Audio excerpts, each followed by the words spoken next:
मैं मांग करता हूं, यहाँ के पुलिस प्रशासन पूरी तरह से पंगु हुई है। हेमंत जी की सरकार में यदि थोड़ा भी शर्म है तो इस दलित गरीब महिला को न्याय दे, उस पेट में पल रहे बच्चे को न्याय दे जिसकी दुनिया में आने से पहले हत्या कर दी गई, और यह अविलंब उन तमाम लोगों को गिरफ्तार किया जाए। ये जो यहाँ के दरोगा है, यहाँ का एसडीओ है, यहाँ का सीओ है, इसको अविलंब सस्पेंड किया जाए। हम इस विषय को लेकर के नेशनल एससी आयोग तक जाएंगे और एससी आयोग से इन तमाम जो अधिकारी है, इन लोगों का जो क्रियाकलाप है और जिस तरह से दलित परिवार को इन्होंने मार करके कीड़ा मकोड़ा समझने का काम किया है और सोचा कि इनको मार करके मरा करके इसको रफा दफा कर देंगे, ऐसे एससी आयोग के पास भी हम गुहार लगाएंगे। और जो धमकियां दी जा रही है कि आप अपनी आवाज बंद नहीं किए तो उनके पति को, उससे बहन के भाइयों को ये जो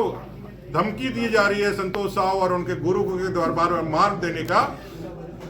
कल एसपी के समक्ष जाकर के एक प्रतिनिधिमंडल बीजेपी का जाकर के उनको लिखित में यह देगा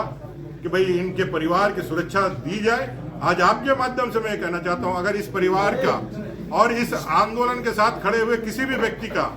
अगर कहीं बाल भी बाका होता है, किसी पे यदि कोई घटना घटित होती है जिसकी पूरी जिम्मेदारी स्थानीय विधायक का होगा, कांग्रेस का, स्थानीय प्रशासन का होगा और राज्य के मुखिया हेमंत सोरेन का होगा। हेमंत सोरेन की सरकार के द्वारा ही इस दलित की हत्या की गई है। अगर यदि हेमंत सोरेन सरकार इस पर कार्रवाई नहीं करती है तो ये एलिगेशन हमारा है, ये हमारा आरोप है और ये सिद्ध होगा कि उनके छत्र छाया में ही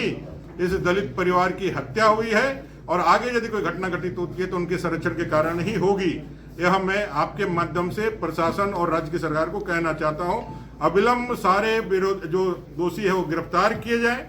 सारे दोषियों पे कार्रवाई हो, केस की लिपापोती ना की जाए, केस को मैनेज करने के लिए जो दलाली करने का काम पुलिस कर रहा है वो दलाली ना हो,